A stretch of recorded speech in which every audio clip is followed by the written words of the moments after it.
Berdasarkan hasil pemetaan kerawanan pemilu tahun 2024 berbasis Indeks Kerawanan Pemilu (IKP), Sumatera Selatan mengalami kenaikan peringkat dari 19 menjadi 4 dengan tingkat kerawanan sedang di pilkada mendatang. Pengawas kelurahan dan desa yang hadir.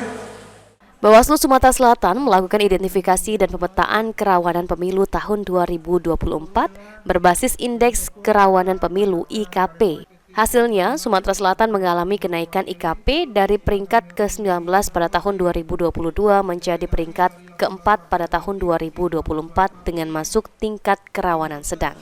Masuknya Sumsel di kategori rawan sedang berdasarkan sejumlah indikator yang ditentukan oleh Bawaslu, diantaranya netralitas ASN, kode etik penyelenggara pemilu, masalah rekapitulasi perhitungan perolehan suara berjenjang, intimidasi terhadap calon kepala daerah, dan politik uang.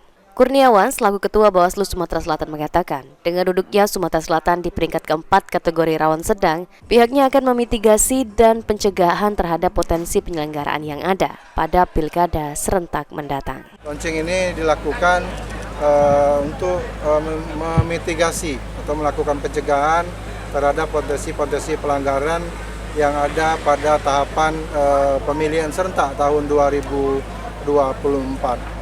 Tadi sudah disampaikan beberapa dimensi dan indikator terhadap indeks kerawanan pemilihan, dan ada beberapa untuk Sumatera Selatan itu masuk kategori rawan sedang. Sementara itu, pada pilkada mendatang, ada 2 kabupaten di Sumatera Selatan masuk daerah dengan tingkat kerawanan tinggi, yaitu Kabupaten Musi Banyuasin dan Lahat. Eki Saputra, PAL TV.